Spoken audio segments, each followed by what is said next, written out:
Doomsday cannot be a good movie. Hold that thought for a second. बुरा लगा ना, और साथ ही साथ डर भी लगा ना, मुझे भी। अब चलो तुम्हें इससे समझाने के लिए एक पैटर्न दिखाता हूँ। Here you have Deadpool 1, 2 and 3. अब इन तीनों में कौन सी मूवी है which you will consider a good film? As in जिसमें एक कैरेक्टर आर्क एस्टैब्लिश की हो, वेल क्राफ्टेड स्टोरी लाइन हो, वेल रिटन कैरेक्टर मोटिवेशन हो। तुम्हारा पता नहीं, पर I would easily discard Deadpool 3 क्योंकि that film does not have anything to provide for. बात को ढंग से समझो, डेडपूल एंड वुल्वरीन एक बढ़िया थिएटर एक्सपीरियंस तो था, पर क्या तुम उसे एक अच्छी डेडपूल मूवी मानोगे या इवन एक बढ़िया वुल्वरीन मूवी? और अगर नहीं तो क्यों? वो इसलिए क्योंकि इन मूवीज का मेजर चार्म और एक्स फैक्टर सिर्फ इससे आता है कि कौन से पुराने कैरेक्टर हमें वापस देखने को मिलेंगे और कौन कौन कैरेक्टर्स अपनी पुरानी लाइनें बोलेंगे हमें नॉस्टैल्जिया वेट करने के लिए। For me it's just a gimmick engulfed in a mystery. जब तक वो चीज सस्पेंस में रहती है तब तक इट्स ग्रेट, पर जैसे ही एक बार पर्दा हटा इट लूजेस इट्स चार्म। इसी वजह से तुमने एक पैटर्न नोटिस किया होगा कि both the MCU nostalgia waiting films have a rewatch problem.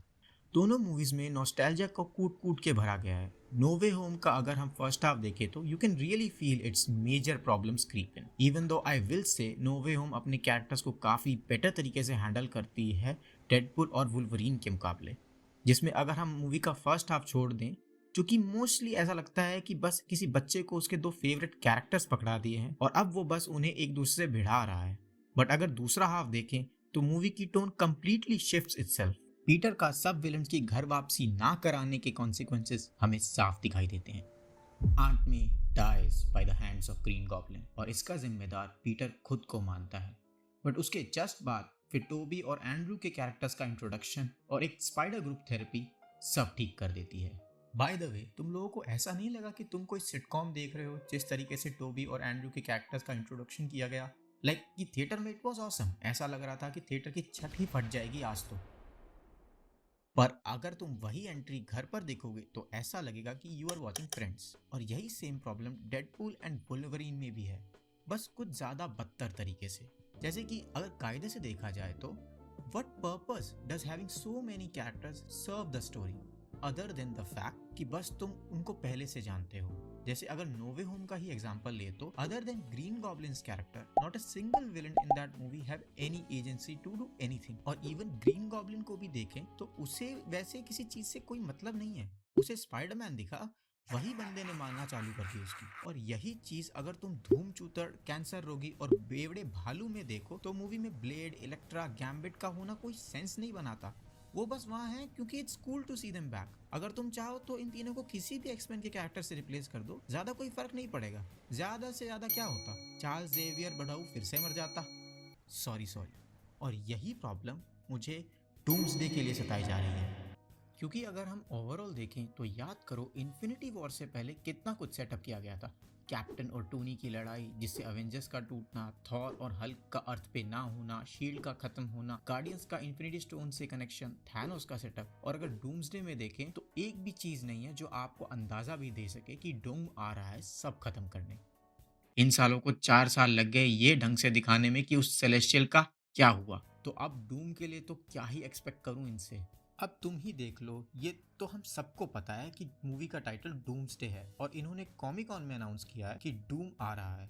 वरना अपने दिल पे हाथ रख के बताओ कि इन लोगों ने कहीं पे भी ये कहा कि doom is the next big villain other then in fantastic four. Of course villain तो छोड़ो, 5 साल होने को आए हैं, इन्होंने अभी तक अपनी एक न्यू अवेंजर्स टीम तक सेटअप नहीं करी। और नहीं, मैं थंडरबोल्ट्स को न्यू अवेंजर्स नहीं मानता। क्यों? मेरी मर्जी। जी, मेरी मर्जी अनवर भाई। इनका न्यू कैप्टन अमेरिका बेचारा पिछले एक टीवी सीरीज और एक मूवी से खुद को समझाने की कोशिश कर रहा है कि मैं कैप्टन अमेरिका हूँ। और अभी तक तो ये बेचारा ठीक से अपने पैरों पे खड़ा भी नहीं हो पाया था कि रूसो ब्रदर्स ने फिर से स्टीव रॉजर्स को बुला लिया। अब फिर से बड़े भैया को शील्ड देनी पड़ेगी। और अब अगर थॉर की बात करें तो उसके बारे में तो बोलना ही बेकार होगा, क्योंकि उस बेचारे के साथ जो लव एंड थंडर में हुआ उसके बाद से वो खुद से बात नहीं करता। पता नहीं क्यों थॉर फॉर मुझे एमसीयू की आदि पुरुष लगती है। और अगर बाकियों की बात करूं, एक मिनट, क्यों करनी है बाकियों की बात? इधर खुद रूसो ब्रदर्स और केविन फाइगी नहीं कर रहे बाकियों की बात, तो मैं क्यों करूं? ओवरऑल आई डोंट थिंक कि मैं किसी को भूल रहा हूँ। ओ हाँ, लोकी।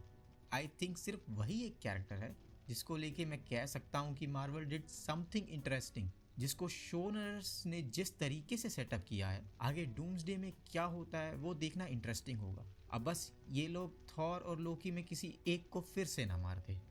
अब आते हैं मुद्दे पे, जो कि है कि मैं नहीं चाहता कि ये मूवी सिर्फ एक कैमियो फेस्ट नॉस्टैल्जिया बेट बनकर रह जाए, जो कि एक अच्छा थिएटर एक्सपीरियंस तो देगा जिसमें आपका अपने या दूसरे वाले के कपड़े फाड़ने का मन करे, बट उसके अलावा क्या ये एक ओवरऑल वेल रिटन फिल्म होगी जिसमें हर एक कैरेक्टर की एक आर्क हो and each and every character feels important.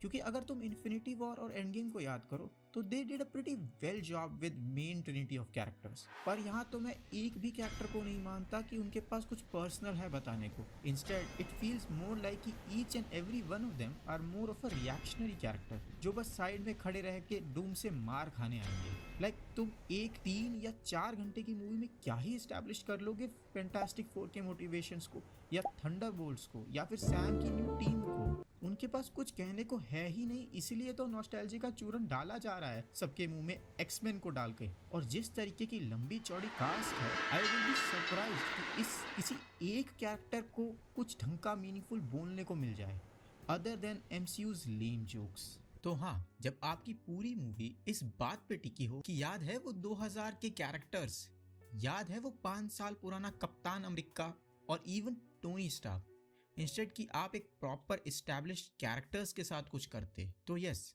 I do believe कि doomsday will be a great theatre experience but not a good movie.